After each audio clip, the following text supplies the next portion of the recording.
Early on in my service as a young 우루과이와 missionary, 파라과이에서 전임 선교사로 봉사하던 초기에 저는 예수 그리스도 후기 성도 교회에 대해 좀 더 알아보고자 하는 사람들이 크게 매력을 느끼는 요소 중 하나가 가족에 관한 교리라는 점을 알게 됐습니다. 실제로 예수 그리스도의 복음이 회복된 이후로 진리를 찾는 구주자들은 가족이 영원히 함께할 수 있다는 교리에 끌렸습니다. 영원한 가족이라는 원리는 하나님 아버지께서 자녀들을 위해 마련하신 위대한 계획에서 반드시 필요한 요소입니다. 이 계획의 기초가 되는 건 우리에게 지상 가족이 있듯 하늘 가족이 있다는 지식입니다. 사도 바울은 하나님 아버지께서 우리 영의 아버지이심을 가르쳤습니다. 이는 사람으로 하나님을 찾아 발견하게 하려 하심이로되 우리가 그를 힘입어 살며 기동하며 존재하느니라. 우리가 그의 소생이라. 우리가 사랑의 하나님 아버지의 소생이라는 사실은 예수 그리스도의 복음에서 매우 기본이 되는 원리이기에 우리의 자녀들도 초등의 노래 나는 하나님의 자녀를 부르며 그 원리가 참되다고 선언합니다. 그 노랫말을 기억하십니까? 난 하나님의 자녀, 날 세상에 보내 부모와 함께 살도록 가정을 주셨네. 길을 찾아가게 저를 도와주소서. 주와 함께 살도록 가르쳐 주소서. 우리에게 하늘 가족이 있다는 사실을 깨달으면 지상 가족이 영원하다는 본질을 이해하는 데 도움이 됩니다. 교리와 성약은 가족이 하늘에서 제정된 조직에 기초한다고 가르칩니다. 그리고 여기에서 우리 가운데 존재하는 것과 똑같은 사귐이 그곳에서도 우리 가운데 존재하리라. 다만 그 사귐은 영원한 영광이 수반되리라. 가족이 영원하다는 본질을 이해하는 것은 하나님 아버지께서 자녀들을 위해 마련하신 계획을 이해하는 데 매우 중요한 요소입니다. 이에 반해 대적은 하나님 아버지의 계획을 망치기 위해 온갖 방법을 동원하려 합니다. 사탄은 하나님의 계획을 무산시키기 위해 가족이라는 제도에 전례 없는 공격을 가하고 있습니다. 그가 공격에 사용하는 좀 더 강력한 무기에는 이기심, 탐욕, 외설물 등이 있습니다. 사탄은 우리가 영원한 행복을 얻기를 바라지 않습니다. 그는 인간을 자기처럼 비참하게 만들려면 영원히 함께할 수 있는 가족관계를 박탈하는 것이 주요 열쇠임을 압니다. 사탄은 이 생과 영원한 생에서 얻을 수 있는 진정한 행복은 가족 안에 있다는 점을 알기에 가족을 파괴하기 위해 온갖 수단을 동원합니다. 고대 선지자 엘마는 하나님께서 자녀들을 위해 마련하신 계획을 위대한 행복의 계획이라 불렀습니다. 우리가 선지자, 선견자, 계시자로 지지하는 제1회장단과 12사도 종언에는 행복과 가족 생활에 관해 다음과 같은 영감 어린 권로를 주셨습니다. 가족은 하나님께서 제정하여 주신 것이다. 남녀 간의 결혼은 그의 영원한 계획에서 반드시 필요한 요소이다. 자녀들은 결혼의 테두리 안에서 태어나 결혼 서약을 완전하고 성실하게 지키는 부모에게 양육받을 권리가 있다. 가족 생활의 행복은 주 예수 그리스도의 가르침에 근거를 둘 때 가장 훌륭하게 성취될 수 있다. 엘마가 이야기하고 최근에 제1회장단과 12사도 정원회가 언급한 이 행복은 분명 가족이 있는 가정에서 찾게 될 것입니다.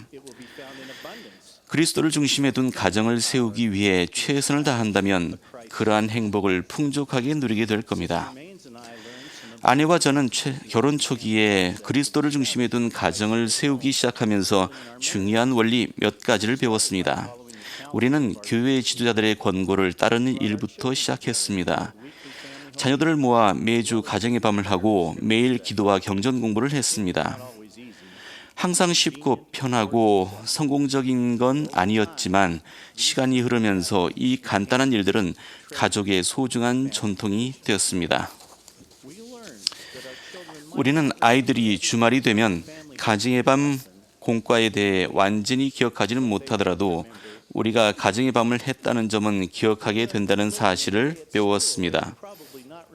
학교에서 시간을 보내다 보면 경전 구절이나 기도 내용은 정확히 기억하지 못하겠지만 우리가 경전을 읽었고 기도했다는 점은 기억한다는 걸 배웠습니다. 형제자매 여러분, 가정에서 신성한 전통을 세우면 우리와 우리 청소년들에게 엄청난 힘과 보호가 임합니다. 가정에서 예수 그리스도의 복음 원리를 배우고 가르치고 실천하면 영이 거할 수 있는 문화를 조성하는 데 도움이 됩니다. 가정에서 이러한 신성한 전통을 세우면 세상에서 가르치는 거짓 전통을 물리치고 다른 사람의 필요사항과 관심사를 우선순위에 두는 법을 배울 수 있습니다. 그리스도를 중심에 둔 가정을 세우는 책임은 부모와 자녀 모두에게 있습니다. 부모는 사랑과 의로움으로 자녀를 가르칠 책임이 있습니다. 주님께서는 부모가 그들에게 주어진 신성한 책임을 어떻게 수행했는지 책임을 물으실 것입니다. 부모는 자녀를 말과 모범으로 가르칩니다. C.C. 밀러가 쓴 메아리라는 제목의 시를 보면 부모가 자녀에게 얼마나 중요하고 지대한 영향을 미치는지 알 수 있습니다. 예수께서 비유로 말씀하신 길 잃은 양은 어린 양이 아니었다네. 우리 안에 있는 99마리 양에서 떨어져 나온 어른 양이라네. 우리는 왜 그 어른 양을 찾고 간절하게 소망하고 기도해야 하는가? 어른 양이 잘못된 길을 가면 어린 양마저 그 뒤를 따르기 때문이라네. 어른 양이 어디서 헤매든 어린 양은 어른 양을 따른다네. 어른 양이 잘못된 길로 가면 금세 어린 양도 잘못된 길로 가고 말리. 우리는 오늘 어린 양을 위해 어른 양에게 간청한다네. 어른 양이 길을 잃으면 어린 양이 치르게 될 값은 얼마나 크던가. 주님께서 자녀를 잘못된 길로 이끄는 부모가 어떤 결과를 얻게 되는지를 규리와 성약에서 알려주셨습니다. 그리고 또 시온에 자녀를 둔 부모가 회개, 살아계신 하나님의 아들 그리스도를 믿는 신앙, 그리고 침례와 안수에 의한 성신의 은사의 교례를 이해하도록 그들을 가르치지 아니할진대 그 죄는 그 부모의 머리 위에 있느니라. 부모가 자녀에게 말과 모범으로 신성한 전통을 가르치는 일이 중요하다는 말은 아무리 강조해도 지나치지 않습니다. 자녀 또한 그리스도를 중심에 둔 가정을 세우는 데 중요한 역할을 합니다. 8살 된 제 손자 윌이 최근에 다음과 같은 원리를 설명하며 전해준 짧은 말씀을 나누고 싶습니다. 저는 아빠와 함께 말을 타고 올가미를 던져 말이나 소를 잡는 것을 좋아합니다. 밧줄은 여러 가닥을 꼬아서 튼튼하게 만들어집니다.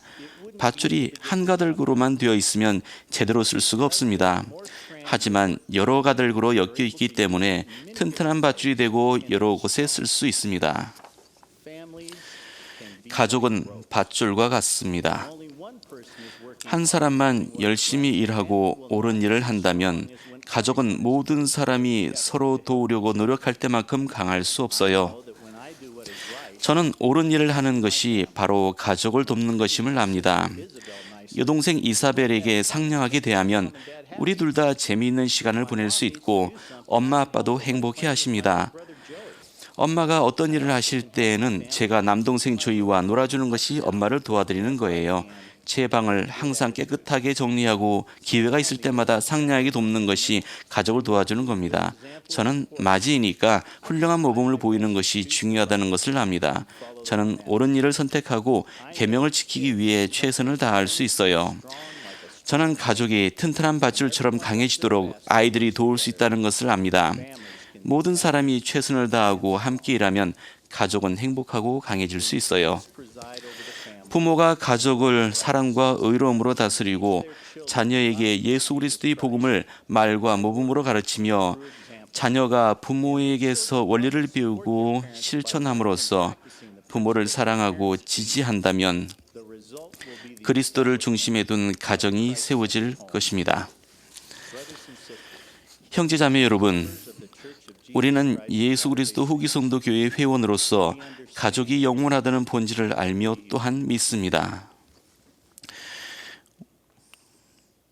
in the eternal nature of the family. This understanding and belief 우리는 이러한 지식과 믿음에 힘입어 그리스도를 중심에 둔 가정을 세우기 위해 최선을 다해야 합니다. 우리가 그렇게 하려고 노력할 때 우리 구주 예수 그리스도께서 삶과 속죄를 통해 보이신 사랑과 봉사를 좀 더 충실히 실천하게 된다는 점을 간증드립니다. 또한 그 결과 가정은 참으로 지상의 천국처럼 느껴질 수 있음을 예수 그리스도 이름으로 말씀드립니다. 아멘.